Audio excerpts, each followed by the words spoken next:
என்னுடைய இனிய மாலை வணக்கங்கள்.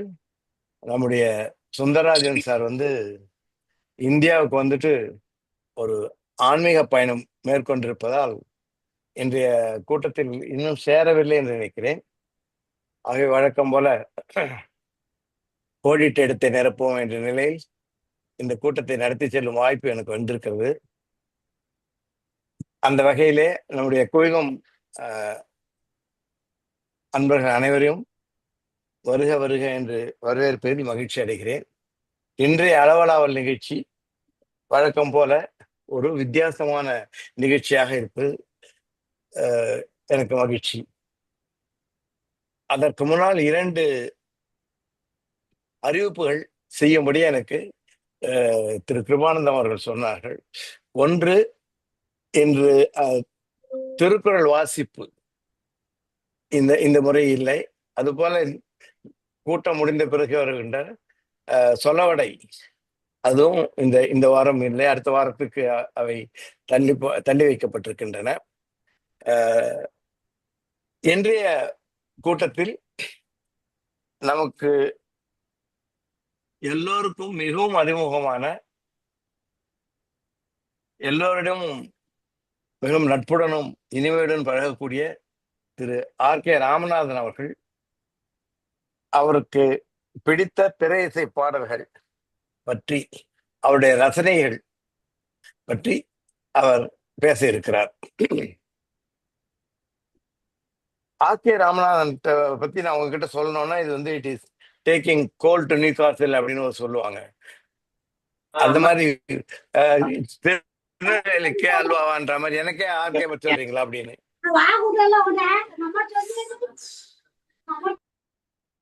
ஏதாவது குரல் கேட்கலையா? கேக்குறதா?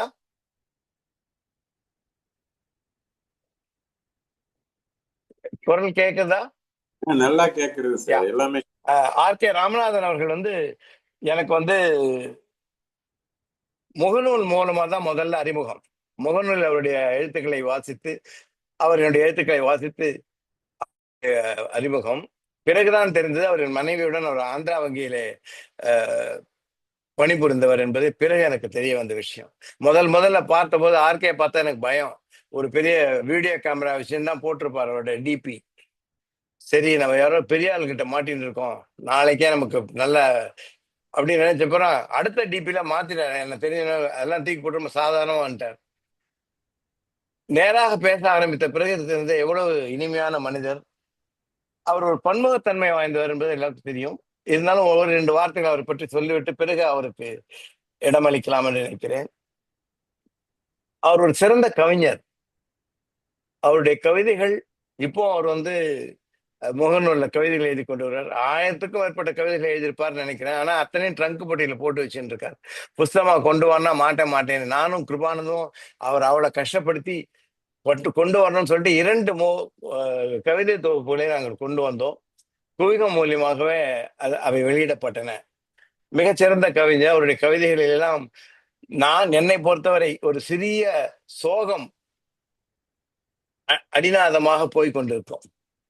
அது காதலாக இருக்கலாம், அன்பாக இருக்கலாம், நாம் எதிர்பார்க்கும் நண்பர்களிடையே இருக்கின்ற ஏமாற்றமாக இருக்கலாம், அது சமூகத்திலே நமக்கு கிடைக்கின்ற ஒரு வருத்தமாக இருக்கலாம். அதையெல்லாம் அடிக்கோடிட்டவாறு அவருடைய கவிதைகள் இருக்கும். அதை விட சிறந்த விஷயம் என்னன்னா, அவர் ஒரு நாடகவியல் சார்ந்தவர். ஏன் இப்படி சொல்றேன், இவ்வளவு கஷ்டப்பட்டு ஒரு வார்த்தையை யூஸ் பண்றேன் அப்படின்னா, அவர் மேடை நாடகங்களில் நடித்திருப்பவர், மேடை நாடகங்கள் எழுதியிருப்பவர், மேடை நாடகங்களை இயக்கியிருப்பவர்.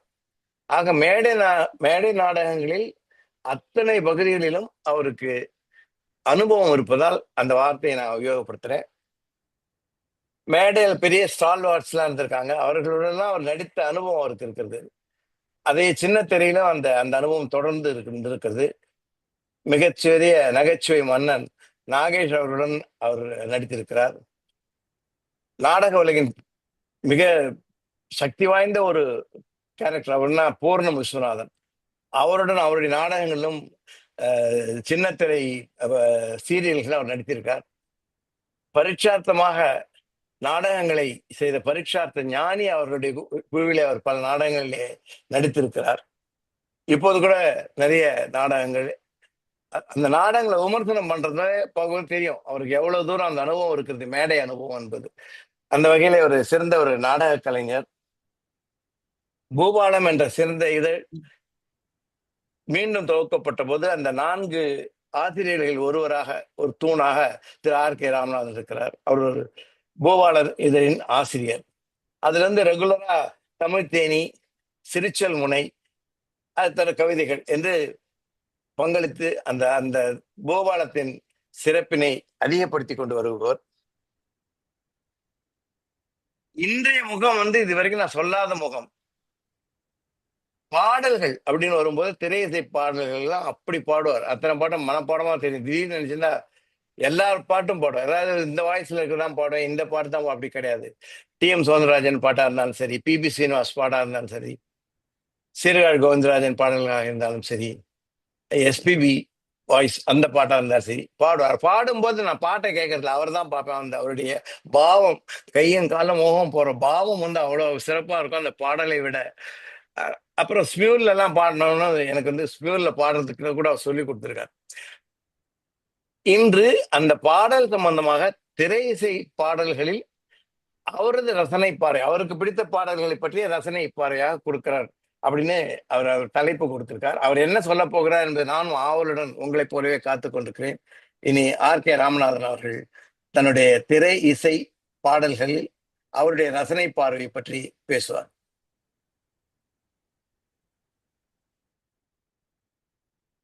அனைவருக்கும் வணக்கம்.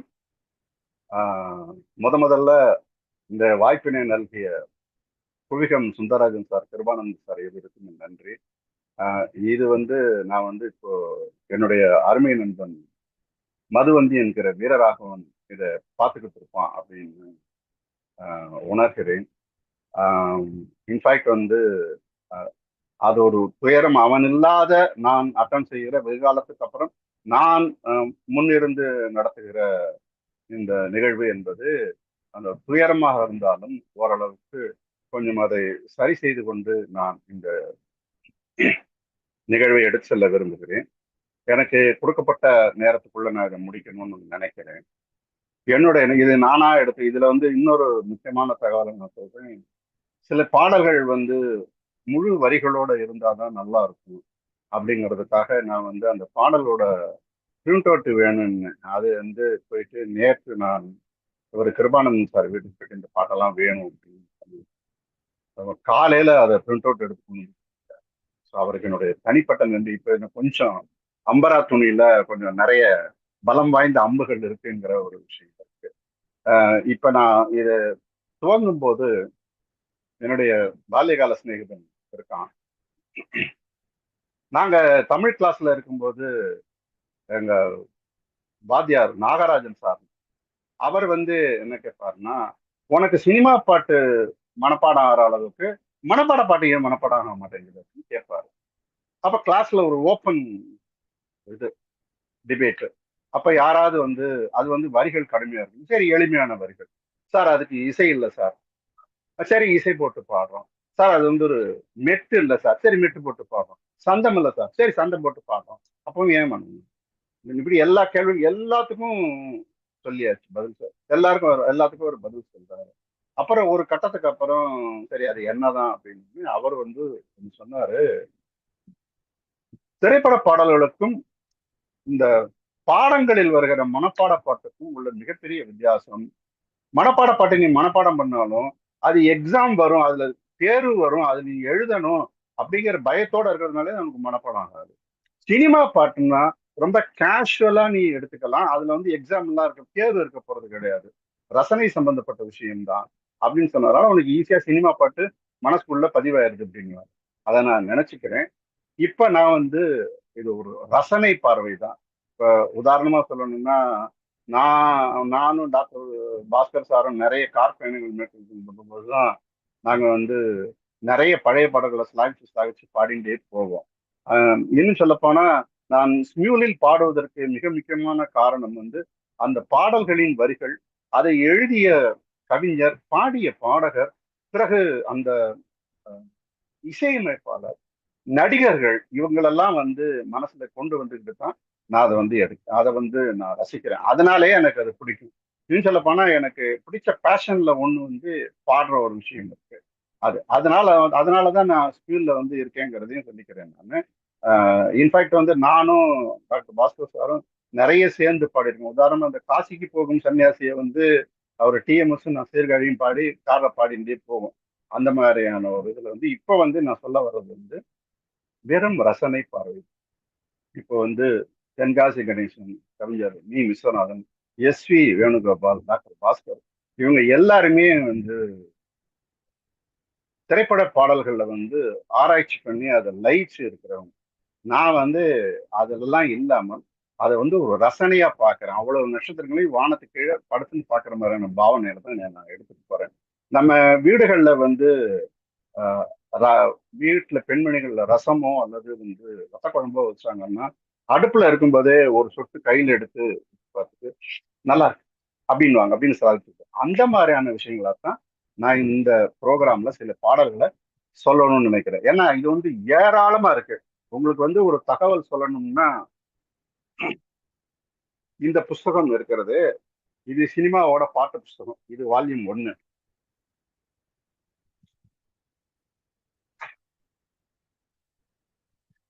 இது வால்யூம் 2. இது வால்யூம் 3. அந்த காலத்துல 25 புத்தக சினிமா பாட்டு புஸ்தகத்தை வாங்கி அதெல்லாம் பின் பண்ணி அதுல எல்லாம் பேரெழுதி வச்சிருக்கேன். இந்த மாதிரி வந்து இப்ப நிறைய பாடல் புத்தகங்கள், வாலியோட கவிதைகள், அப்புறம் வந்து இந்த மாதிரியான புத்தகங்கள்லாம் எங்கிட்ட நிறைய வந்து உண்டு. உதாரணமா ஜிகே 600 சூப்பர் ஹிட் பாடல்கள். அதாவது எந்த வரியையும் எந்த கவிஞர்களையும் நம்ம வந்து அந்த அந்த கிரெடிட் கொடுக்காம இருக்கக்கூடாதுங்கிற ஒரு மனோபாவத்துல சில சமயம் நம்மளே மிஸ்டேக் பண்ணலாம். பட் அதை மீறி மேக்சிமம் கொடுக்கணுங்கிற ஒரு எண்ணத்துல தான் நான் வந்து இருப்பேன். இப்ப வந்து இந்த பாடல்களோட வரிசையில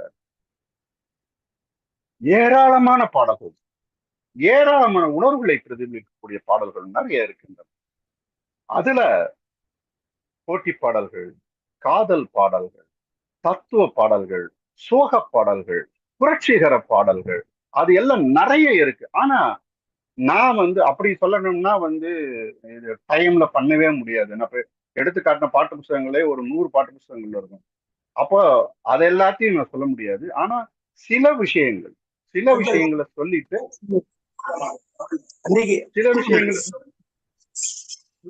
சில விஷயங்களை சொல்லிட்டு என்னுடைய உரையை முடிக்கலாம்னு பாக்குறேன்.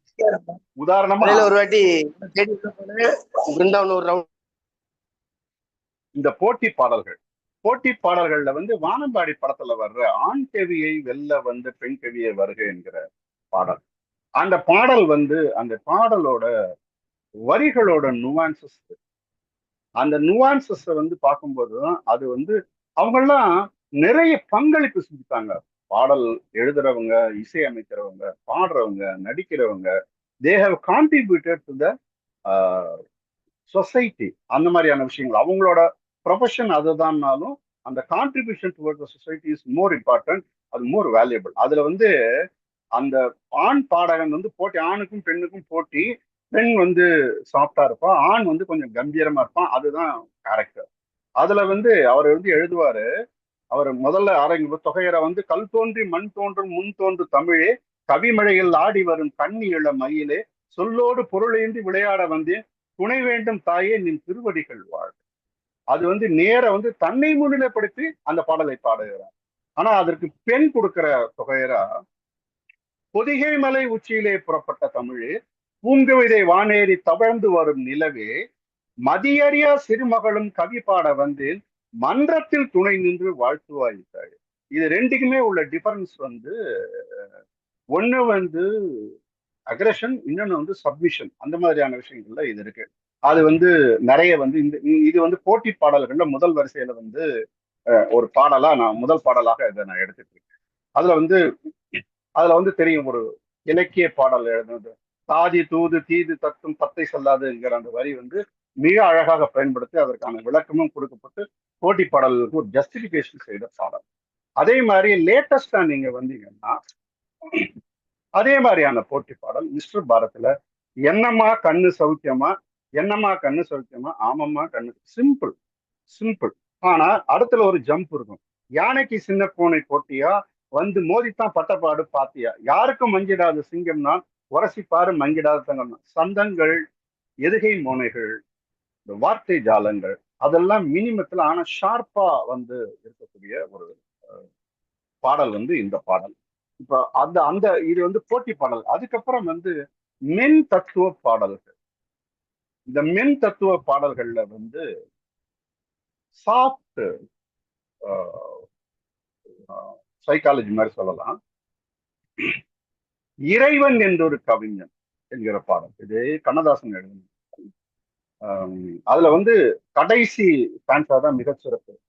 கருவில் இருந்தே கவிஞனின் பிறப்பு, காலத்தின் பரிசே கவிதையின் சிறப்பு, கற்பனை என்பது கடவுளின் படைப்பு, கடவுளை வென்றது கவிஞனின் நினைப்பு. கவிஞனின் நினைப்பு தான் கற்பனை, கவிஞனின் நினைப்பு தான் கவிதை, கவிஞனின் நினைப்பு தான் கான்ட்ரிபியூஷன்.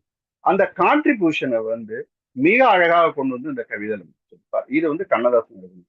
வாலி எழுதின ஒரு பாடலான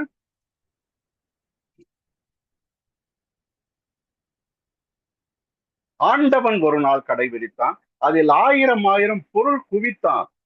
அவர் வந்து அது ஹீட் பண்ணிருக்கிறாரு. ஆயிரம் ஆயிரம் பொருள் குடித்தான், எண்ணில் அடங்காத பொருள்.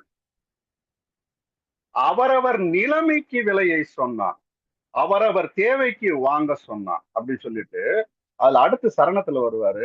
பெண்களோ அழகை வாங்க வந்தார், ஆண்களோ ஆசையை வாங்க வந்தார், புலவர்கள் பொய்களை வாங்கி கொண்டார். புலவர்கள் பொய்களை வாங்கி கொண்டார். இன்னொரு வரி வந்து அந்த மாதிரி ஒரு வரி வரும். அப்புறம் வந்து கடைசியில வந்து எதையும் வாங்கிட மனிதர் வந்தார், விலை என்னவென்றாலும் அவர் தந்தார், இதயம் என்பதை விலையாய் தந்து அன்பை வாங்கிட வரும். அது வந்து மிக அற்புதமான ஒரு ஒரு இயல்பான ஒரு கவிதையில ஷாக்கிங்கான ஒரு தத்துவத்தை கொடுத்துட்டு போற அந்த பாடம். அது வந்து அவரு. அதுக்கப்புறம் நான் அடுத்து ஜம்ப் பண்றது வந்து இது வந்து என்னன்னா, இப்ப எல்லாருமே அவங்கவுங்க பங்களிப்புல வந்து பண்ணும்போது ஒரு முல்லைப்பூவை எடுத்து தொடுத்து அதை மாலையா தொடுப்பாங்க, ஒரு ஜெவந்தி பூ எடுத்து மாலையா தொடுப்பாங்க, ரோஜாவை மாலையா தொடுப்பாங்க. அதெல்லாம் ஒரு நான் செய்யறது வந்து கொஞ்சம் கதம்பமா இருக்கும், கொஞ்சம் பிச்சி பூவும் இருக்கும், மறிக்கொழுந்தும் இருக்கும், செவ்வரளி பூவும் இருக்கும். அதெல்லாம் தொடுத்து ஒரு கதம்பமா கொடுக்குற ஒரு தான் நான் பாக்குறேன். அந்த மாதிரி தான் அது சொல்றேன். அடுத்தது வந்து இது வந்து கேள்வி பதில். அதுல வந்து என்னன்னா, மனிதனுக்கும் இறைவனுக்கும் நடக்கிற கவுண்டர். அதுதான் வந்து இறைவன் இருக்கின்றானா, மனிதன் கேட்கிறான், அவன் இருந்தால் உலகத்திலே எங்கே வாழ்கிறான், நான் நாத்திகனானே, அவன் அகப்படவில்லை, நான் நாத்திகனானே, அவன் பயப்படவில்லை. அதுக்கு வந்து இறைவன் ரூபத்துல வர்ற பதில் வந்து கண்ணிலே உறுதி இல்லை, காதலுக்கு ஒரு நீதி இல்லை, ஒரு நாள் இருந்த மனம் ஒரு நாள் இருப்பதில்லை, குடிசையில் ஒரு மனது, கோபுரத்தில் ஒரு மனது, கூடாத சேர்க்கை எல்லாம் கூடினால் பல மனது அப்படின்னு அந்த பாடல் போகும். இவர் கேள்வி கேட்பாரு, அவர் பதில் சொல்லுவார், அவங்க பதில் சொல்லுவாங்க, அந்த லேடி வாய்ஸ் வந்து பதில் சொல்லுவார். அப்ப வந்து அவன் சொல்லுவான், பார்ப்பவன் குருடனடி, படிப்பவன் மூடனடி, உள்ளதை சொல்பவனை உலகத்தில் பித்தனடி, நீரோ கொதிக்குதடி, நெருப்போ குளிருதடி, வெண்மையை கருமை என்று கண்ணாடி காட்டுதடி. இடவளம்தான் கண்ணாடி காட்டும், நிறத்தை காட்டாது. வெண்மையை கருமையோ, கருமையை வெண்மையோன்னு நிறம் காட்டாது. அது எப்படிப்பட்ட, அதாவது காலத்தின் கோலத்தை வந்து அதை வந்து மிக அற்புதமான சொன்ன பாடல் வரிகள். கடைசியில வந்து அவங்க வந்து சொல்லுவாங்க, ஒன்றையே நினைத்திருந்தும் ஒன்றாக வாழ்ந்திருந்தும் பெண்ணாக பிறந்தவரை கண்ணாக யார் நினைத்தார், இருந்தால் இருந்த இடம் இல்லையேல் மறந்துவிடும், இவர்தான் மனிதன் என்றால் இயற்கை நின்று விடும். அவங்க வந்து கடவுள் கான்செப்டே பேசல, இயற்கைங்கிற கான்செப்டை பேசுறாங்க. அப்ப அவர் சொல்றாரு, சந்தேகம் பிறந்து விட்டால் சத்தியமும் பலிப்பதில்லை, சத்தியத்தை காப்பவனும் சாட்சி சொல்ல வருவதில்லை, வழக்கும் முடிவதில்லை, மனிதனின் தீர்ப்பும் இல்லை, மனிதனை மறந்து விட்டு வாழ்பவன் இறைவன் என்று. மிக அற்புதமான ஒரு பாடல்ல ஏற்படக்கூடிய ஒரு மிகப்பெரிய முடிவு. அது வந்து ரொம்ப நல்லா வந்த கவிதை, ரொம்ப நல்லா வந்த ஒரு கவிதை. அந்த இந்த மாதிரி ஒரு பாடல்கள். அடுத்தது வந்து சிறந்த கேள்வி பதில் பாடல் வந்து எந்தன் பருவத்தின் கேள்விக்கு பதில் என்ன சொல்லுகிறார். அது அது வந்து நல்ல இதயங்கள் பேசுது மொழி என்ன சொல்லடி ராதா, அது ஏட்டிலும் எழுத்திலும் எழுத வராது ராஜா ராஜா ராஜா. இரு கரங்களை பிடித்தது மயங்குவதே நடி ராஜா. அதில் காந்தத்தை போல் ஒரு உணர்ச்சி உண்டானது ராஜா ராஜா. அது வந்து மிக அற்புதமான கேள்வி பதில் பாடல். அடுத்ததாக வந்து நகைச்சுவையுடன் கலந்த ஒரு கேள்வி பதில் பாடல். ஏன்னா நீங்க சமத்தா இல்ல அசடா, சமத்தா இருந்தா கொடுப்பேலாம், அசடா இருந்தா மறுப்பேலாம், சொல்றதெல்லாம் செஞ்சுட்டு இருந்தா சமத்து, ஒண்ணுமே வாங்கி கொடுக்கலன்னு அசடு. அவரு பதில் சொல்லாரு, ஏண்டி புதுசா கேட்கிற என்ன பார்த்து அடுத்த அத்தம்புஜத்தை பார்த்தேலாம். அது வந்து அது சொல்லி அது மிக அருமையான அந்த பாடல்.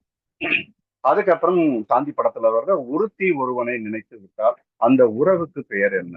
காதல். இவங்க வந்து கேள்வியா சொல்லுவாங்க. அவங்க வந்து அவர் வந்து ஷார்ட்டா பதில் சொல்லுவாரு. ஒருத்தி ஒருவனை நினைத்து விட்டால் அந்த உறவுக்கு பேர் என்ன? காதல். அந்த ஒருவன் ஒருத்தியை மறந்து விட்டால் அந்த நிலைமைக்கு பேர் என்ன?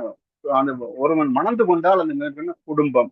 நினைத்தவன் அவளை மறந்து விட்டால் அந்த நிலைமையின் முடிவு என்ன? துயரம்.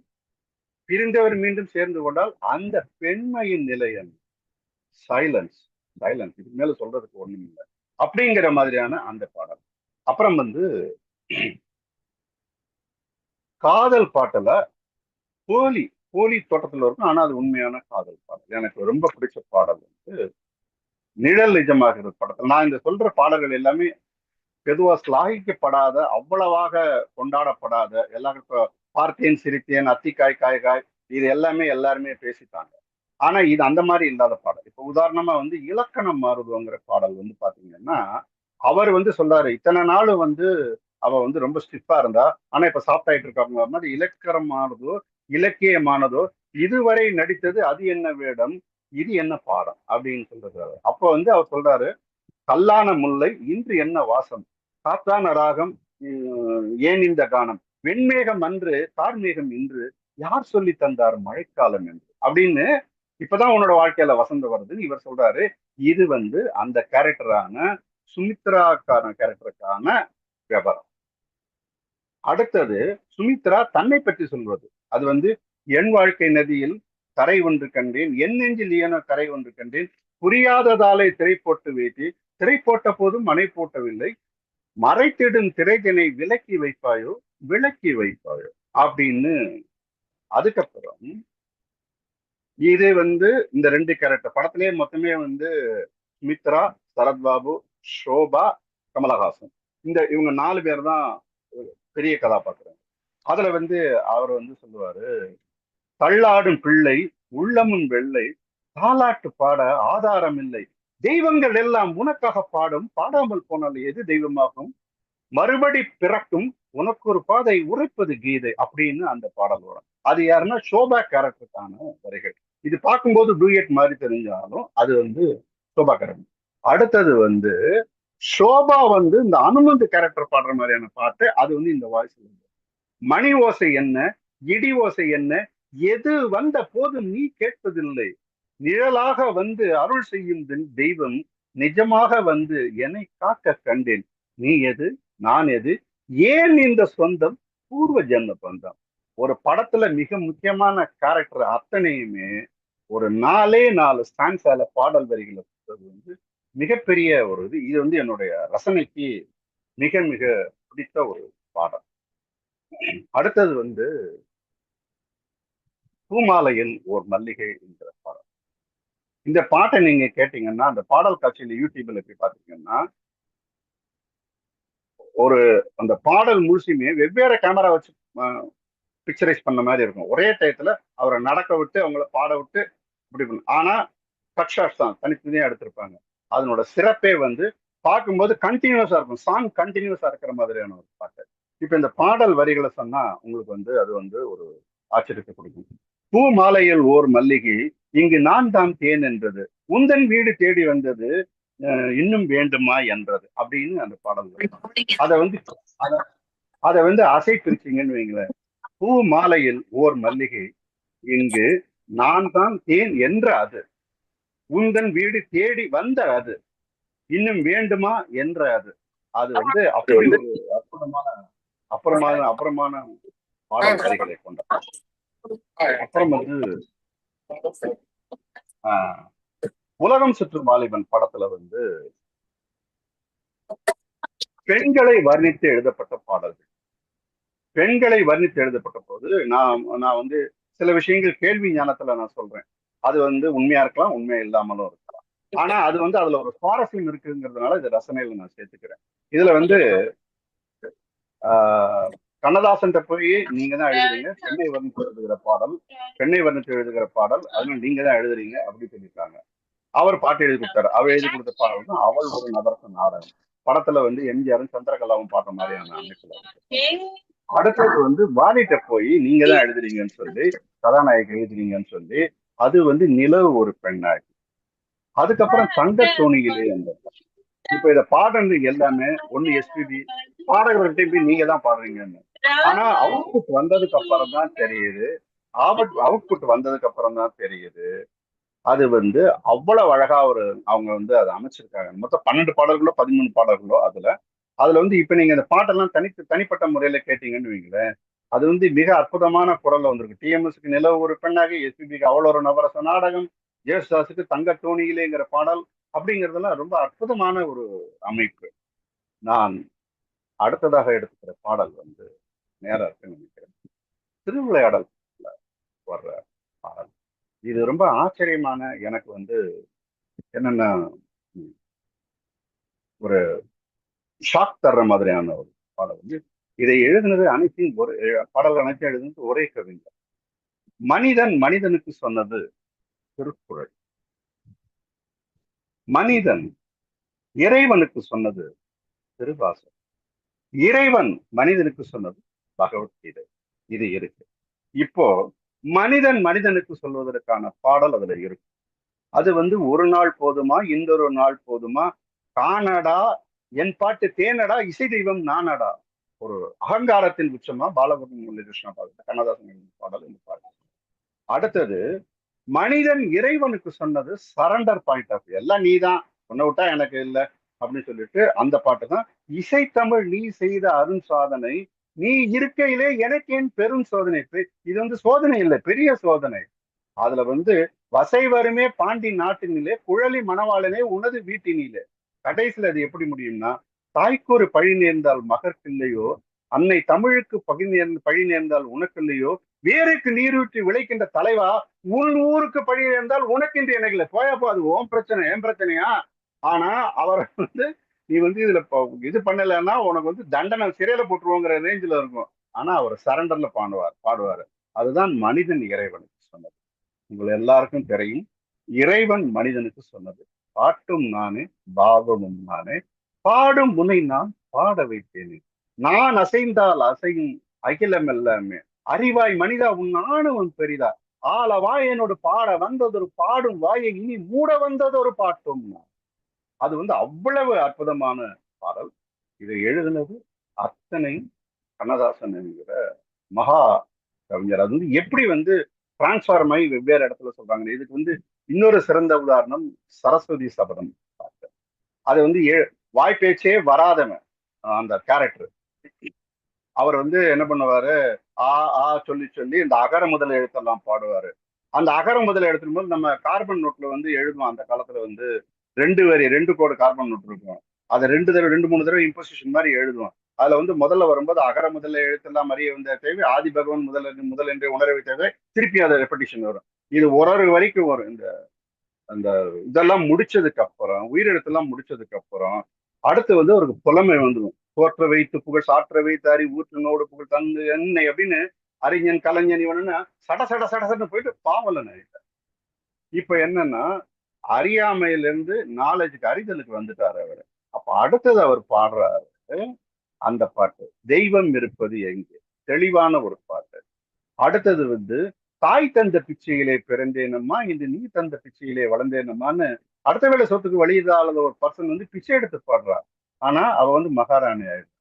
அவ பாடுற உருவத்தை காட்டிடும் கண்ணாடி, உலகத்தை வைத்தது என் முன்னாடி அப்படின்னு சொல்லிட்டு வரும். நான் இருக்கும் இடத்தில் நாடு இருக்கும், நான் என்னும் சொல்லே நடமாடும் அப்படிங்கிற ஒரு என்ன சொல்றது அகங்கார கம்பீரம் சுருக்கு அந்த மாதிரியான பாடல் அது. அதுல வந்து இது ரெண்டுமே ஒரே கேரக்டருக்கான ஒரு விஷயம். அப்ப இவங்க என்ன சொல்ல ராணியை பாடிதான் ஆகணும்னு அவர் சொல்லுவாரு. இந்த ராணி மகாராணி ராஜ்யத்தின் ராணி பாடிட்டு, யானை மாலை போட்டதாலே ஆள வந்த ராணி அழகு பொம்மை போலே வந்து கொலுவிருக்கும் ராணி அப்படிங்கிற ஒரு பிரயோகம் ஒண்ணு இருக்கு. அது வந்து எவ்வளவு பெரிய தாக்கத்தை அந்த கதைக்கும் படத்துக்கும் நமக்கும் ஏற்படுத்துகிறதுங்கிறது வந்து மிக சிறப்பான ஒரு அனுபவத்தை நமக்கு கொடுக்கும். அடுத்தது வந்து இப்போ இது வந்து ஒரு இது சொல்லுவாங்க, அதாவது எம்ஜிஆர் சிவாஜி அந்த மாதிரி கண்ணதாசன் பாணிக்குள்ள ஒரு செல்ல போட்டி இருந்துச்சுன்னு சொல்லுவாங்க. அந்த செல்ல போட்டியில வந்து ஒரு பாட்டு வந்து, யாரடா மனிதன் இங்கே கூட்டி வா அவனை இங்கே, இறைவன் படைப்பில் குரங்குதான் மீதி இங்கே, மனிதனில் நாய்கள் உண்டு மனதினில் நரிகள் உண்டு, பார்வையில் புலிகள் உண்டு பழக்கத்தில் பாம்பும் உண்டு, நாயும் நரியும் புலியும் பாம்பும் வாழும் பூமியிலே, மானம் அன்பு ஞானம் கொண்ட மனிதனை காணவில்லைன்னு கண்ணதாசன். இத வந்து வாலி கிட்ட சொல்லிட்டாங்க, இந்த இறைவன் படைப்பில் குரங்குதான் மீதி இங்கே அப்படின்னு சொல்லியிருப்பாரு. அதை வந்து குரங்குன்னா நீங்க தான் வாலி, உங்களை தான் சொல்லியிருப்பாரு அப்படின்னு சொல்லுவாங்க. அது வந்து லட்சுமி கல்யாணம் படம். அடுத்து வந்து ஒளி விளக்குன்னு ஒரு படம் வந்து கிட்டத்தட்ட எல்லாமே. அதுல வாலி வந்து எதுக்கு கவுண்டர் கொடுப்பாரு, தைரியமாக சொல் நீ மனிதன் தானா, இல்லை நீதான் ஒரு மிருகம், எப்ப இந்த மதுவில் விழும் நேரம், மனமும் நல்ல குணமும் உன் நினைவை விட்டு விலகும், போகாது விலகும், ஒரு சின்ன ஷிஃப்ட் அவ்வளவுதான் அப்படின்னு சொல்லி அதுல வந்து, மானை போல் மானம் என்பாய் நடையில் மதையானை நீயே என்பாய், வேங்கை போல் வீரம் என்பாய் அறிவில் உயர்வாக சொல்லிக் கொள்வாய், மதுவால் விலங்கினும் கீழாய் நின்றார், என்னதானே நீ விலங்குன்னு, நீ மனுஷனா இருந்தால் நீதாண்டா விலங்கு அப்படிங்கிறது.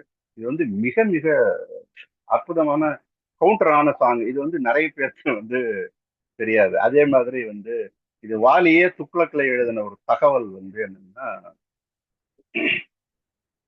அரசக்கட்டளைன்னு ஒரு படம். அரசக்கட்டளையோட கதை எம்ஜிஆர் படம். அரசக்கட்டளையோட கதை உங்க எல்லாருக்கும் தெரியும். மன்னர் ஆட்சியை எதிர்க்கிற ஒரு புரட்சியாளன், அந்த புரட்சியாளன் ஜெயிச்சு கடைசியில வந்து அவரை தூக்கி ஜெயில போடுவாங்க, பிடிச்சிட்டு வருவாங்க, கைதியாக்குவாங்க, அதெல்லாம் இருக்கும். அதெல்லாம் முடிச்சுட்டு அவர் என்ன பண்ணுவாரு, எனக்கு வந்து புரட்சியாளர்னா மன்னன் அப்புறம் இந்த நாட்டையே மக்களுக்கு கொடுத்துட்டு அப்படின்னு சொல்லி ஜனநாயக ஆட்சியை கொண்டு வர்றதாக கதை வரும். அதுல வந்து வாலி தான் முதல்ல இந்த பாட்டை எழுதியிருந்தார். நீங்க திரையில கேட்கிற பாட்டுக்கு முன்னாடி அவர் வாலி தான் எழுதியிருந்தார். இது வந்து இதுலயே இருக்கு, எங்கிட்ட இருக்கு. அது துக்ளக்ல எழுதினாரு, வாலி எழுதினாரு. அதுல வந்து என்ன பண்ணிருக்கிறாரு, பாட்டு எழுதுப்போ முதல்ல தொகையரை வந்து, ஆண்டவன் கட்டளை முன்பு அரச கட்டளை என்ன செய்யும் அப்படின்னு ஆரம்பிப்பார். அப்படின்னா இப்ப இது நீங்க டியூன்ல பார்த்தாலும் வரும், ஆயிரம் கைகள் மறைத்து நின்றாலும் ஆதவன் மறைவதில்லை, ஆணைகள் இட்டே யார் தடுத்தாலும் அலைகடல் ஓய்வதில்லை. இது பாட்டை எழுதுனது ஆலங்குடி சுவாமி. ஆனா வாலி எழுதுனதுதான் இந்த பாட்டு. ஆண்டவன் கட்டளை முன் அரச கட்டளை என்ன செய்யும் அப்படின்னு எழுதிட்டாரு. அப்ப என்னன்னா, ஆண்டவன் கட்டளை சிவாஜி படம் இவங்க எல்லாம் போட்டு கொடுத்துட்டாங்க, அந்த அரச கட்டளை ஓடாது ஆண்டவன் கட்டளை தான் ஓடுங்கிற மாதிரி அவர் எழுதியிருக்கிறாங்க. அந்த பாட்டை எடுத்துட்டாங்க. அது போக உலக சுற்று வாலிபல் நீங்க கேள்விப்பட்டிருப்பீங்க, அவங்களுக்கு உங்களுக்கு ஒரு சின்ன ரிப்ட் இருக்கும்போது இந்த படத்துல உன் பேரே வராது அப்படின்ட்டாரு சின்னவர். உடனே அவங்க பேசிட்டு இருக்கும்போது ஒரு அடுத்த ஒரு மீட்டிங் பண்ணுங்க, எப்படி இருந்தாலும் என் பேர் இல்லாம நீங்க என்னதான் கட் பண்ணாலும் என் பேர் இல்லாம நீங்க படத்தை வெளியிடவே முடியாது. என்னைய அப்படி சொல்றேன்னு கேட்டப்போ, உலக சுற்று வாலிபன்ல வாலிபன் வாலி நான் தானே அப்படின்னு அப்புறம் தான் அவர் இந்த வரியை சேர்த்ததாக வந்து சொல்லுவாங்க. அதை விட ஒரு விரல் புரட்சின்னு இப்ப சொல்றாங்க. அதே மாதிரி ஒரே பாடல் புரட்சி அது வந்து பண்ணவங்க வந்து ரோஷனரா பேகம்ங்கிறவங்க. அவங்க எழுதின பாடல் தான் குங்கும புட்டின் மங்கலம், நெஞ்சம் இரண்டின் சங்கமம், நெஞ்சம் இரண்டின் சங்கமம் இன்றென கூறும் இளமை ஒன்றென பாடும், இளமை பாடுது. அது வந்து ஒரு இஸ்லாமிய சமுதாயத்தை சேர்ந்த பெண் கவிஞர், அவங்கதான் பெண் கவிஞர், ஒரே பெண் கவிஞர். அப்புறம் இப்ப தாமரை எல்லாம் வந்திருக்காங்க, அது வேற விஷயம். பட் என்ன, அப்ப எழுதுனது அவங்க எழுதின ஒரே பாடல் வந்து இதுதான், இன்னைக்கும் அது நிற்குது. அந்த பாடலோட இன்னொரு சிறப்பம்சம், எம்ஜிஆர் அந்த பாடல் காட்சி பாருங்க, எம்ஜிஆர் பாடல் அத்தனை பாடல் காட்சியும் பாருங்க, எம்ஜிஆர் நெத்தியில குங்குமம் இருக்காது, பொட்டு இருக்காது. ஆனா அந்த ஒரே ஒரு பாட்டுல மட்டும்தான் அவர் நல்லா குங்குமம் போட்டு வச்சு பாடுவார், அந்த குங்கும பொட்டின் மங்கலம்ங்கிற பாட்டு. அது ஒரு ஒரு அற்புதமான ஒரு பார்வையா நான் பார்க்கிறேன். அப்புறம் மிக முக்கியமான பாட்டு கண்ணதாசன் எழுதி எம்எஸ்வி இசையில் எஸ்பி பாடின பாட்டு, வான் நிலா நிலா அல்ல உன் வாலிபம் நிலா, தேன் நிலா எனும் நிலா என் தேவியின் நிலா, நீ இல்லாத நாள் எல்லாம் நான் தேய்ந்த வெண்ணிலா அப்படிங்கிற அந்த பாடல். அந்த பாடல், அந்த பட்டண பிரவேசம் வந்து எத்தனை வருஷங்கள் ஆச்சு, இது எல்லாமே வந்து என்ன மாதிரியான இம்பாக்ட கொடுத்ததுங்கிறது நம்ம எல்லாருக்குமே தெரியும். ஆனா நீங்க நம்பவே மாட்டீங்க, ஆச்சரியமா இருக்குது நான் சொல்லும்போது, இதே லா லா லா பாடலை மிக அழகாக வாலி, இளையராஜா இசையில் ஜேசாஸ் பாடி ஒரு பாட்டு வந்தது.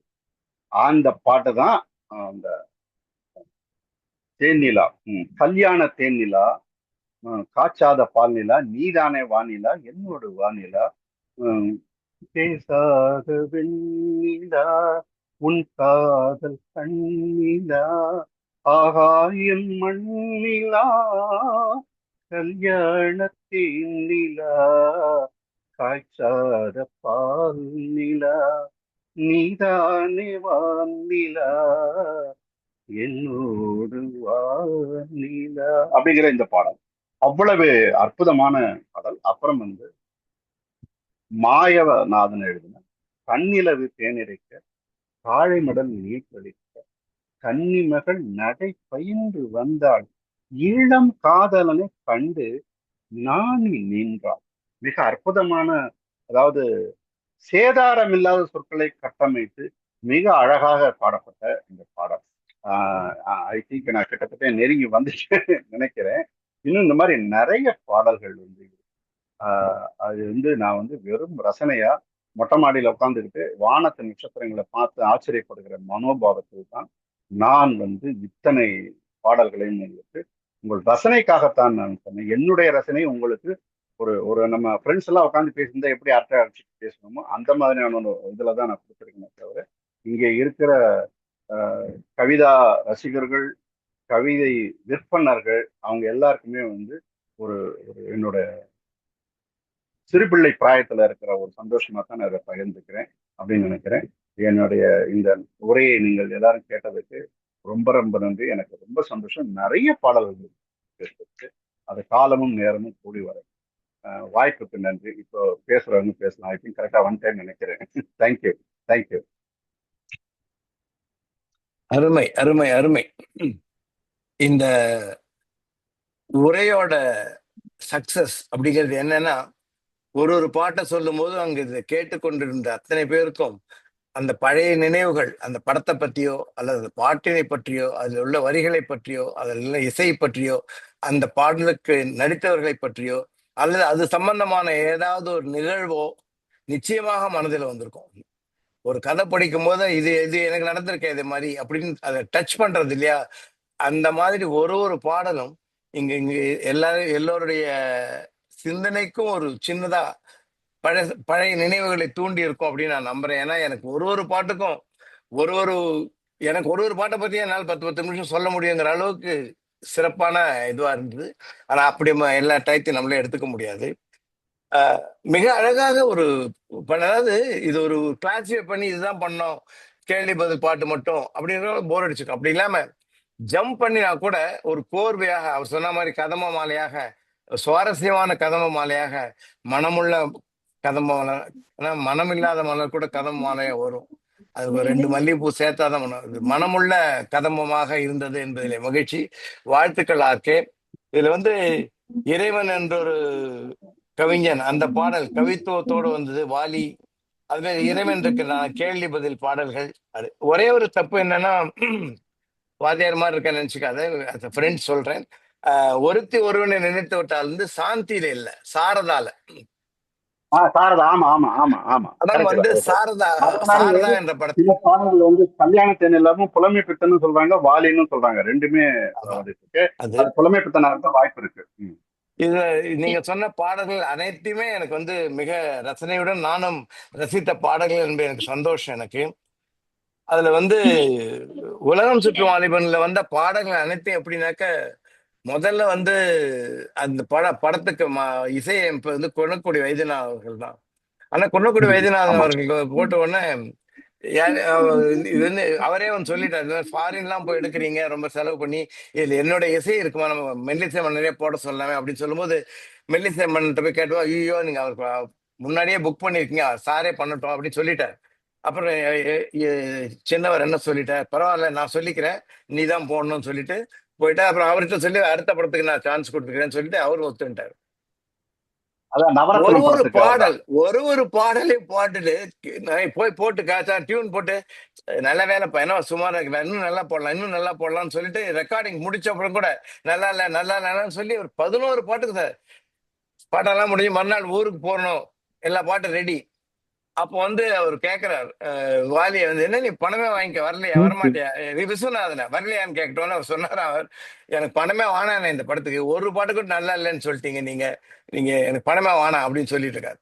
அப்போ உடனே அவர் கூட்டல நீங்க உடனே வான்னு சொல்லிட்டு கிளம்புறதுக்கு முன்னாடி அவர் எதிர்பார்த்ததை விட அதிகமான அளவு பணம் கொடுத்து அவர் சொன்னாராம், ஒரு பாட்டும் வித்தியாசமா இருந்தது, இந்த பாடல்கள் கேட்டாங்க அங்க எல்லாம் என்ன சொல்லிட்டாங்க, இனிமே விஸ்வநாதன் இந்த பாட்டே இருக்காதுன்னு நினைக்கிறேன், அத்தனை திரையும் ஃபுல்லா அத்தனை பாட்டுலையும் போட்டாரு அப்படின்னு தான் சொல்லியிருக்காங்க.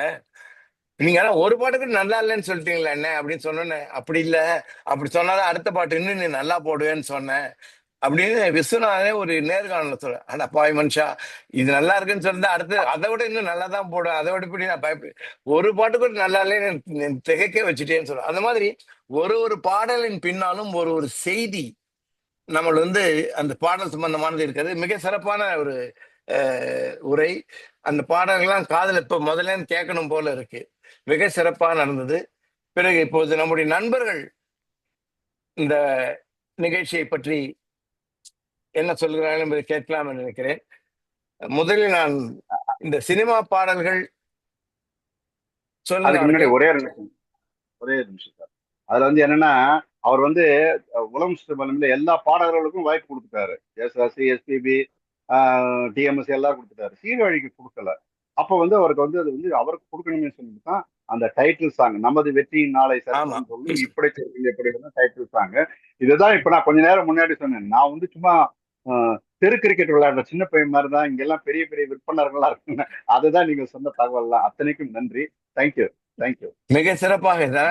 இந்த சினிமா பாடல்கள், திருமுறைகள், இந்த மாதிரி எக்ஸ்ட்ரீம்ஸ்க்கு எல்லாம் பத்தி பாடல்களை பற்றி பேசணும் அப்படின்னா எனக்கு முதல்ல நினைவுக்கு வருவது நம்முடைய இந்திரநிலன் சுரேஷ் அவர்கள் தான். நான் இந்திரநிலன் சுரேஷ் அவர்கள் ஆரம்பத்திலேருந்து இருக்கிறதுனால அவரை இந்த நிகழ்ச்சியை பற்றி ஒரு வார்த்தைகள் சொல்லும்படி கேட்டுக்கொள்கிறேன். சார் இப்ப முடியுமா? பேசலாம் பேசலாம். இந்த வாய்ப்பை நான் வந்து நிச்சயமா தவற விட மாட்டேன். ஆர்கே வந்து நீங்க மாதிரி ஒவ்வொரு பாட்டையும் சொல்லி திருப்பி எல்லா பாட்டையும் போய் கேட்கிற லெவல்ல கொண்டு போய் விட்டாரு. ஒரு ஆழிக்கடலை வந்து சங்குக்குள்ள அடக்குற மாதிரி இந்த நிகழ்ச்சி, இந்த தலைப்பை பார்த்தோன்னே எனக்கு உண்மையா பயந்து போயிட்டேன். எப்படி இந்த இத்தனை ஷார்ட் டயத்துக்குள்ள இவ்வளத்தையும் கொண்டு வர போறாருன்னு. அது ரொம்ப அழகா மேனிபுலேட் பண்ணி எல்லாத்தையும் தொட்டு எல்லாமே அழகாக ரொம்ப சிறப்பாக இந்த நிகழ்ச்சியை கொண்டு போனார். முதல்ல இந்த குவியத்துக்கு ஒரு நன்றி. ஆர்கே ஒரு சிறப்பான உரை. இன்னும் நிறைய பாட்டெல்லாம் பாடுவார்னு நினைச்சேன். அந்த அவருக்கு நேரம் இல்லை என்று நினைக்கிறேன். எனக்கு இந்த ரசனை என்று சொல்லும் பொழுது ஒரு ஒரு பாடல் எனக்கு ஒரே ஒரு பாடல் ஞாபகம் வருகிறது. அதாவது பொன்னெழில் பூத்தது புதுவானில் வெண்பனி தூவும் நிலவேனில், நம்ம பஞ்சு அருணாச்சலம் அவர்களோட பாட்டுல அந்த ஒவ்வொரு வார்த்தைக்குமே ஒரு ஜாலம் புரிந்திருப்பார். புது வானில் அப்படிங்கும் பொழுதே வானம் வந்து ரொம்ப பழசு தானே, அது எப்படி புது வானமா இருக்க முடியும்? அந்த புது வானில் பொன்னெழில் பூத்ததுன்னா ஒரு மாலை நேரம், அப்படிங்கிறது பொன்னிற கிரணங்கள் வீசுகிறது அப்படிங்கிறது தெரிகிறது. இது பொன்னெழில் பூத்தது புதுவானில் வெண்பனி தூவும் நிலவுனா ஒரு வெள்ளை வெளையர்னு அழகான ஒரு நிலவு வருது. அந்த நிலவு வந்து நில் அப்படிங்கிறாங்க. அந்த டிஎம்எஸ் அழகா சொல்ற நில் அப்படின்னு நிறுத்துவார் அந்த இடத்துல. எதுக்காக நிறுத்துறாருன்னா, மனத்துல இருக்கிற ஒரு வண்ண பறவை எங்கேயோ போயிடுச்சு, நீதான் உலகம் ஃபுல்லா சுத்துறீங்க, அது எங்க இருக்குன்னு தெரியுமா அப்படிங்குவார். அது மாதிரி இந்த அதாவது இலக்கியத்துக்கு சற்றும் குறையாத நம்முடைய திரைப்பட பாடல்கள் நம்முடைய சொத்து நமக்கு கொடுத்து வச்சு போயிருக்காங்க. இதை வந்து அப்படி எப்படி எடுத்து பார்த்து ரசிக்கணும். இதை இந்த ப்ரோக்ராம் மூலமா இதை அழகா எடுத்து எங்களுக்கு திருப்பியும் காமிச்ச ஆர்கேக்கு நன்றி. இந்த நிகழ்ச்சிக்கு சிறப்பாக அமைச்சு கொடுத்த குவிகம் பாஸ்கர் சாருக்கு ரொம்ப ரொம்ப நன்றி.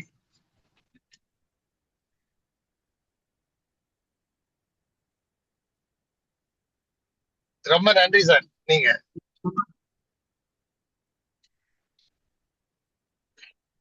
ஹலோ, கேக்குறதா? பாஸ்கர் நீங்க அன்மியூட் பண்ணுங்க. பாஸ்கர் அன்மியூட்.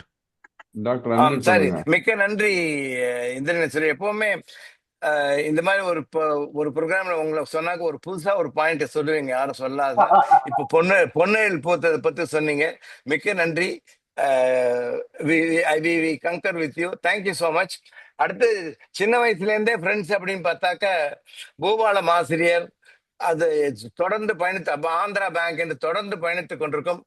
உங்களுக்கு எல்லாம் தெரியாத ஒரு விஷயம், மிக சிறப்பா பாடக்கூடிய ஹரிஹரன் அவர்கள் பத்தி 2-3 வார்த்தைகள் சொல்ல கேட்டு. ஹரி. அனைவருக்கும் மாலை வணக்கம். ஆர்கே வந்து ஆர்கே ரசனைத்திறன் வந்து ரொம்ப ஜாஸ்தி எங்களுக்கு தெரியும். ஏன்னா நாங்க வந்து பேசும்போதே பாடிக்கிட்டே பேசக்கூடிய ஆளு. நாங்க ட்ரெயின்ல போயிருக்கோம் ஒரு காலத்துல, மதுரைக்கெல்லாம் போகும்போது இந்த வழியில உட்காந்துட்டு பாடிட்டு போறது அதெல்லாம் இருக்கு. நான் வந்து பாடல்களை பாடுறதோட நிறுத்தி அதோட மியூசிக்கல் வேல்யூ ரசிச்சுட்டு போய்கிட்டே இருப்பேன். இவன் வந்து அந்த இலக்கியத்தன்மையும் அதோட இந்த வரிகளில் பொதிஞ்சிருக்கிற விஷயங்களையும் அவன் எடுத்து சொல்றது அவனோட வழக்கம். அதனால இன்னைக்கு நல்லா ரசிக்க முடிஞ்சது. இது தவிர மற்ற பாடல்கள் ரசனையும் இருக்கு, அது வந்து சொல்லலாம்.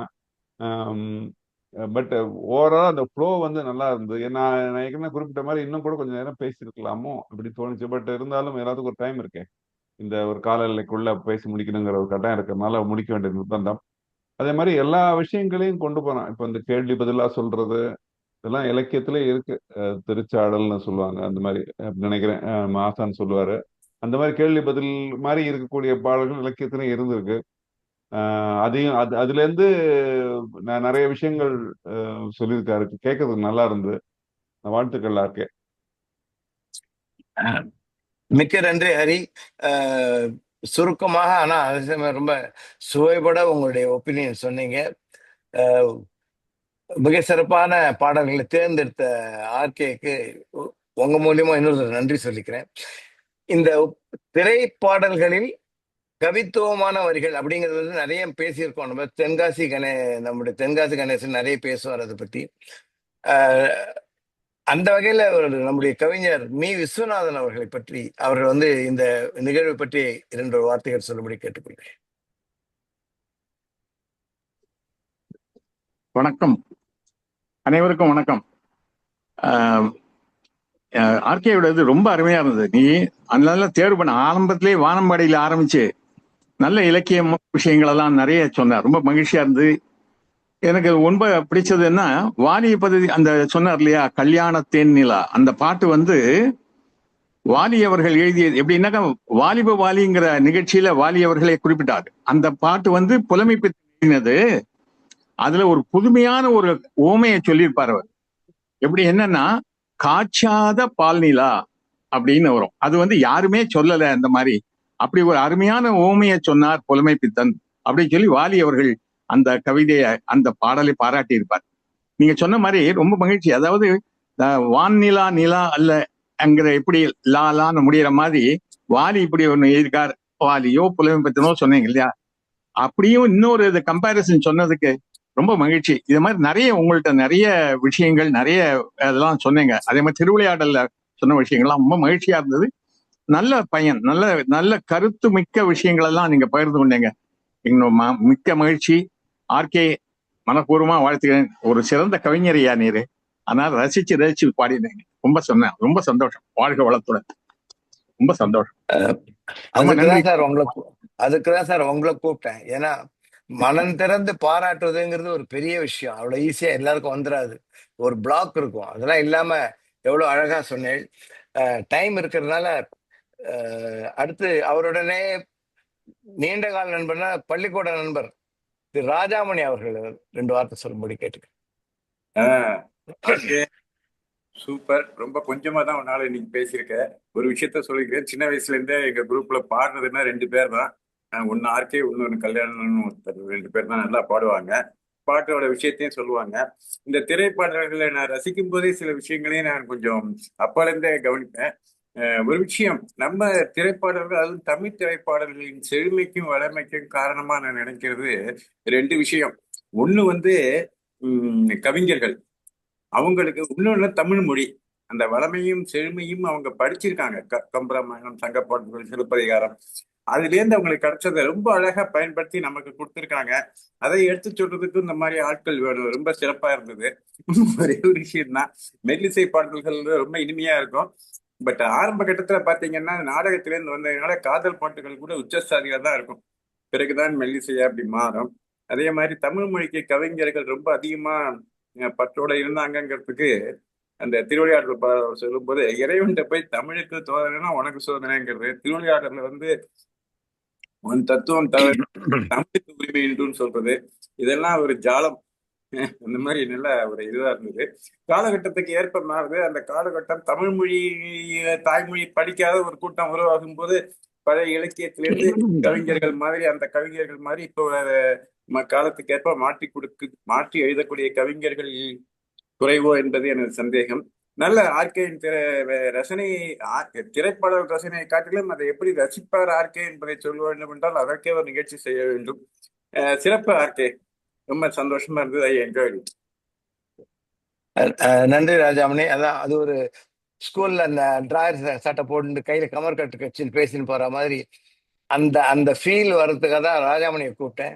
ஏன்னா அவங்க சின்ன வயசுல இருந்து ஒரு விஷயம் மட்டும் அது தவறா நினைக்க வேண்டாம். ஒரு முக்கியமான விஷயம், 2015 டிசம்பர் 1 வெள்ளத்தில் எங்கள் வீடு முழுமையாக மூழ்கி போன பிறகு அன்று இரவு வந்து நாங்க ஆர்கே வீட்டுல தான் நான், என் தந்தையார்லாம் ஆர்கேக்கு சின்ன வயசுல இருந்து தெரியும், என் குடும்பத்தார்லாம் இருந்தோம். கரண்ட் கிடையாது. விடிய விடிய ஆர்கே பாடி, எங்க அப்பா பதிலுக்கு அதுக்கு ஏதோ கமெண்ட் சொல்லி பாடி ராகத்தை சொல்லி விடிய விடிய பாட்டை கேட்டுக்கிட்டு இருந்தோம். மிக்க நன்றி. இந்த டியூன் போடணும் அப்படிங்கும் போது நானும் இந்த நூற்றாண்டும்னு வாலி ஒரு புஸ்தகம் எழுதியிருக்காரு. அவருடைய பயோகிராஃபி எப்படி மிக சிறப்பான புத்தகம். யாரா படிக்கல அப்படின்னா அவசியம் வாசிக்க வேண்டிய புத்தகம்.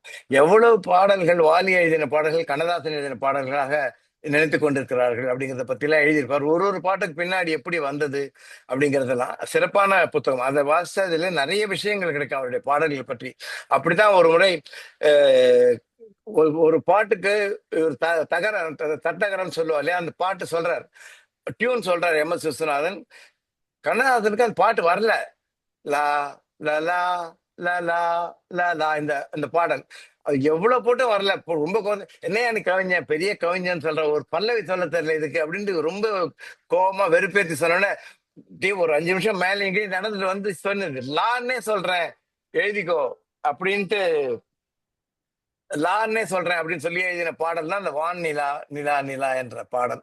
இந்த மாதிரி ஒரு பாடலுக்கும் ஒவ்வொரு இதுக்கும் ஒரு விஷயம் இருக்கு. ரசனை என்பது பாடல் வரிகள் மட்டுமல்ல, அதற்கு கொடுக்கப்படுகின்ற இசை மட்டுமல்ல, அதை பாடுகின்றவர்கள் மட்டுமல்ல, அந்த காட்சியில நடிப்பவர்கள் மட்டுமல்ல, அதை இயக்குபவர்கள் மட்டுமல்ல, ஒட்டுமொத்தமா அது ஒரு ஒரு கம்பைன்டு ஒர்க். அது வந்து அந்த அந்த ரசனை என்பது எவ்வளவு ரசனையே இல்லாதவர்களாக கூட சில பாடல்களை வந்து மீறி போக முடியாது. அப்படிப்பட்ட பாடல்களை தேர்ந்தெடுத்து சொன்ன ஆர்கேக்கு நன்றி. நம்முடைய கோவிகம் வழக்கம் போல் இந்த நிகழ்ச்சியை பற்றி தன்னுடைய எக்ஸ்பர்ட் கமெண்ட்ஸையும் அவருடைய வாழ்த்துக்களையும் அறிவிக்கும்படி நான் பேராசிரியர் வாவேஸ் அவர்களை கேட்டுக்கொள்கிறேன். மிக சுவையான நிகழ்ச்சி. ஆர்கேக்கும் ரசனைக்கும் ரொம்ப சம்பந்தம் உண்டு. இந்த ரசனை தான் நினைவுகளை வடிகட்டி உங்கள் மனதில் இருக்க வைக்கிறது. அந்த ரசனை தான் வடிகட்டி. அந்த வடிகட்டியை பொறுத்து தான் மேலே எது நிற்கிறது கீழே எது நிற்கிறதுன்னு பொறுத்து இருக்கு இல்லையா? காஃபி இருக்கு. இந்த காஃபியில வந்து எல்லாரும் ரசிப்பாங்க. பால், அப்புறம் அந்த காஃபி கீஃபி எல்லாம் அதெல்லாம். சில பேர் அந்த நுரைய ரசிப்பான். இந்த நுரை இல்லாத அதுக்கும் காஃபிக்கு சம்மந்தமே இருக்காது. அது காஃபியோடைய விஷயமே வேற. ஒரு இடத்துல நான் பார்த்துருக்கேன், காஃபி கலந்து கொடுத்துட்டு தனியாக ஒரு நுரையை தூக்கி மேலே போட்டு கையில் கொடுப்பான் ஒரு இதில். ஏன்னா அவனுக்கு தெரியும் நுரை இல்லைன்னா அவன் காஃபினே ஒத்துக்க மாட்டான். இப்போ அமெரிக்கா போயிட்டு வந்த போது அமெரிக்காவில் காஃபியை சாப்பிடக்கூடாது, கழிநீர் மாதிரி இருக்கும், ஒருவே ரசிக்க மாட்டான் அதை. ஸோ ரசனையினுடைய பின்னணியில் இதில் வந்து ஒரு வெற்றி முகமாக இன்றைக்கு நடந்ததுன்னா ஆர்கேக்கு வந்து நோ டவுட் அட் ஆல் சக்ஸஸாக தான் இருக்க முடியும். ஏன்னா ஆர்கேல ஃபார் ரசனை தான். எந்த கவிதை அடிப்படையில் விஷயத்தில் நண்பர்களோடு சேர்ந்து உட்காந்து பேசுறது எல்லாத்துலேயும் எனக்கு ரொம்ப பிடிச்சது என்னன்னா கேள்வி பதில். எங்க வாத்தியார் சொல்லுவார், எனக்கு வந்து ஒரு பின்னணி நான் சொல்லிடுறேன், ஒரு 2 மினிட்ஸ் எடுத்துக்கலாமா சார்? நிறைய ஃபர்ஸ்ட் நிறைய டைம் இருக்கு சார், எடுத்துக்கலாம். 4 நிமிஷம் இருக்கு. என்னுடைய எங்க வாத்தியார் ஜிஎஸ் மணி சார், அவருடைய பெரிய ஒரு ஒரு பின்னணி என்னன்னா எம்எஸ்சியோட அவர் ஒர்க் பண்ணவர். அப்போ நான் எங்கள் வாத்தியார்கிட்ட பாட்டுலாம் கற்றுட்டு இருக்கும்போது பல நேரங்களில் எம்எஸ்சியுடைய கம்போசிங் நான் கூட போய் உட்காந்துருக்கேன். ஒரு வாட்டி நானும் புலமை பித்தனும் மரகதம் ஸ்டுடியோவில் உட்காந்துருக்கோம். புலமை பித்தனை பார்த்து, இன்னையா நீரும் எழுத வந்துட்டீராதுங்க அப்படின்னு கேட்டார் என்கிட்ட. இல்லை சார் நான் எழுதவில்லை, கூட எங்கள் வாத்தியார் கூட வந்திருக்கேன். அப்போ எங்கள் வாத்தியார் சொன்னது என்ன அப்படின்னா, அவர் சொல்லுவார், இது நான் பேப்பர்லேயே நாங்கள் ஒரு 10 வருஷம் முன்னாடி நாங்கள் அனௌன்ஸ் பண்ணி இது பேப்பர்லேயே வந்தது. எங்கள் வாத்தியார் சொன்னது, இசையமைப்பாளர் ஒவ்வொருத்தருக்கும் எம்எஸ்சி மாதிரி ஒவ்வொருத்தர் இவங்களுக்கு தான் சங்கீத கலாநிதிங்கிற பட்டமே கொடுக்கணும். ஏன்னா தே கிரியேட் மியூசிக் அப்படின்னு சொல்லுறதுல அதுல முக்கியமான காரணம் வந்து இந்த 5, 3, 8 நிமிஷத்துக்குள்ள ஒரு விஷயத்தை சொல்லி தான் ஆகணும். அப்படி வந்ததுதான் திரைப்பட பாடல்கள். அதனால திரைப்பட பாடல் என்பது த பெஸ்ட். எப்படி பார்க்கடலை கடைஞ்சு அமுதம் எடுக்கிறானோ அது போல ஒவ்வொருத்தரும் பல பாடு எழுதி எடுத்து பாடுபட்டு கொடுத்த ஃபைனல் லெவல் தான் திரைப்பாடல். அதனால ஒரு திரைப்பாடலும் சோட போனது கிடையாது. எனக்கு தெரிஞ்ச கண்ணதாசனோட பழகிறேன், அவருடைய தலைமையில் பாடியிருக்கேன், வாலியோட நிறைய பழகியிருக்கேன், வெரி க்ளோஸ் டு மீ. அப்போ கண்ணதாசன் என்ன பண்ணுறோம், ஒரு பாட்டு எழுதி முடிச்சோன்னா ஒரு பல்லவி, இது நீங்கள் சொன்ன மாதிரி ஒரு பிளாக் இருக்கும் பல்லவிக்கு. இந்த பல்லவி எங்கள் வாத்தியார் சொல்ல, pallavi is the burden of a song அப்படின்னு. இந்த பல்லவி வந்துருத்துனா அப்புறம் வருன்னு கண்ணதாசன் வந்து ஒரு 10-15 சரணம் கையில் எழுதி கொடுத்து திரும்பி அதை போயிட்டு இருப்பான். அப்படிப்பட்ட பாடல்கள். அதில் வந்து ஆரம்பிச்சது வந்து ஆர்கே வந்து கேள்வி பதில் ஆரம்பிச்சார். இந்த அந்த ஆண்கவியை வெல்ல வந்த பெண்கவி நிறைய பேருக்கு தெரியாது. I'm thankful to him because அந்த ஒரு பாட்டு நிஜமாக நான் ரொம்ப ரசித்த பாட்டு. ஏன்னா நாங்கள்லாம் ஆண் கவிகளாக இருக்கும்போது அப்போ காலத்து கவியரங்கத்தில் வந்து பெண் கவிகள் ரொம்ப கம்மி. அதனால ஆண் கவிகள் இருக்கும்போது பெண் கவிகள் வரமாட்டாங்களான்னு பார்த்துட்டுருவோம். விஸ்வநாத கேளுங்க. அதனால ஆண் கவி பெண் கவியில் அதில் எனக்கு தெரிஞ்ச பதில் சொல்ல முடியாத ஒரு கேள்வி பதில் பாட்டு ஒன்று உண்டு. எல்லாருக்கும் தெரிஞ்ச பாட்டு, அது பதிலே சொல்ல முடியாது. கொடியசைந்ததும் காற்று வந்ததா, காற்று வந்ததால் கொடியசைந்த, இந்த கேள்விக்கு பதிலே சொல்ல முடியாது. இப்படி ஒன்று எழுதி வச்சிருந்தாங்க. அது மாதிரி இந்திரநீலன் ரசித்த அந்த பாட்டு புது வானில், அது என்னுடைய அப்ரோச், அது என்னுடைய அணுகுமுறை. ஒரு பாட்டில் பார்க்கும்போது அவன் ஏன் அப்படி சொன்னான், புது வானில் ஏன்னு சொன்னான். அதில் பியூட்டி என்னன்னா, புது வானில்ல வந்து வா நில் என்ற சொல்லும் வருகிறது அங்க. அதாவது நில்லுன்னு சொல்லலை, வந்து நில்லுங்கிறான். வெறுமனை நில்லுன்னா அவன் நிற்கிறது போயிடுவான், அங்கே நின்று போயிடுவான். ஆரியகவுட ரோல நின்று போயிடுவான். நீ அசோக் பில்லர் கிட்ட வா, வந்ததுக்கு அப்புறம் நில்லுன்னா தான் எங்கிட்ட நின்னதா அர்த்தம். எனவே வா நில் என்று சொன்னா, அது போல நிலவே நில் அப்படின்னு சொல்ற இடத்துல வந்து வேனில்னு ஒரு மீனிங் வருது. வேனில் அது வந்து மகாபலிபுரத்தில் அந்த வெயில் காலத்தில் இருக்கக்கூடிய இடம். அந்த வேனில் அதில் உள்ள கொண்டு வரான். ஆகவே இன்னொன்று வேனில் என்பது வானில் என்பது இது போன்று பாடல்களுடைய இருக்கக்கூடிய உள்ள இருக்கக்கூடிய அது மாதிரி வந்து ஆர்கே ரசித்த இன்னொரு பாடு வந்து வெண்மேகம் என்று கார்மேகம் என்று யார் சொல்லி தந்தார் கார்காலம் என்று. நான் என்னுடைய டாக்ல நான் சொல்லியிருக்கேன் ஒரு இடத்துல, this is the subtlety of the biological sensitivity of the adulthood of both men and women. யார் சொல்லி தந்தார், சொல்லி தெரிவதில்லை மன்மத கலை என்று சொல்லுவான். யார் சொல்லி தந்தார் கார்காலம் என்று. அது என்ன அருமையான வார்த்தை. இதை விட நாகரிகமா சொல்லவே முடியாது. ஒரு பெண் மலர்ச்சி அடைவதை இதை விட அருமையா சொல்ல முடியாது. இது போன்ற பாடல்கள் இதெல்லாம் இந்த ரசனையின் பார்ப்பட்டு வந்தது. அந்த ரசனை என்பது எல்லாத்துக்கும் அடிப்படையா இருக்கு. இதுல 1, 2 இன்னைக்கு இன்னும் யாரோ ஒருத்தர் சொன்னது மாதிரி இது ஒவ்வொன்றும் சுந்தரராஜன் எழுதியிருக்கார். அருவி மாதிரி கொட்டின்னு இருக்கு, நான் வந்து பயணத்தில் இருக்கிறேன் அப்படின்னார். அது மாதிரி வந்து இதை, ஆனால் எனக்கு என்னடா இது மாதிரி இது டைமே கிடையாது அப்படின்னு ஒன்று ஆர்கே ரொம்ப ஜாகிரதையாக இப்போ நம்ம மாதிரி இருக்கிறவங்களுக்கெல்லாம் பேசுறதுக்கு வாய்ப்பு கொடுத்து கொஞ்சம் முன்னாடியே நிறுத்தினார். டெஃபினட்டாக அந்த விஷயத்தில் ஆர்கே மாதிரி நாங்கள் யாருமே இருக்க மாட்டோம். நான்லாம் இந்த மாதிரி ஒரு தலைப்பில் கொடுத்தா ஊரை விட்டு தாண்டி இன்னும் 1 மைல் தாண்டி தான் வண்டியை நிறுத்துவோம். அவ்வளோ தூரம் போயிட்டு இருப்போம். இந்த அளவுக்கு கரெக்டா நிறுத்திட்டு ரொம்ப ஜாக்கிரதையா, சார் மற்றவங்களும் கூட இடம் கொடுக்கணும் சார் அப்படின்னு. ஒண்ணுமில்லாத விஷயத்தெல்லாம் ரசனை கொண்டு வரான். கேன் யூ இமேஜின், போனால் போகட்டும் போடா, ஆர்டினரி வார்த்தை, சுத்தமா போனா போடான்னா அதை வந்து ஒரு பாடல் பல்லவியாக மாற்றி நாளும் நிற்கக்கூடிய ஒரு பல்லவியாக மாற்றியது திரை இசை என்று சொன்னால் அது சாதாரண விஷயத்தை எப்படி மாத்தினா பாருங்க. ஒரு நாள் போதுமா அந்த பாட்டுல. ஆகவே அது மாதிரி வந்து இந்த இதுல சொல்லிக்கொண்டே போகலாம். பட் இன்றைக்கு முக்கியமா நிலைப்படுத்த வேண்டிய விஷயம் என்னன்னா ஆர்கேயுடைய அந்த அப்ரோச், அந்த அணுகுமுறை ரொம்ப பிடிச்சி எனக்கு. கேள்வி பதில். அதுக்கப்புறம் வந்து மென் தத்துவம் அப்படின்றார். எனக்கு ரொம்ப பிடிச்சது மென் தத்துவம்னு. ஜென் தத்துவம் கேள்விப்பட்டிருக்கோம், ஜென் தத்துவம்லாம் கேள்விப்பட்டோம். இது என்னையா மென் தத்துவம் அப்படின்னு நான் சொன்னேன். ஒரு புது வார்த்தை, ரொம்ப நான் பிடிச்சேன். அதான் தத்துவம்னா பயந்து ஓடிடாதீங்க, மென் தத்துவம் இது அப்படின்னு. அது நல்லா இருந்தது.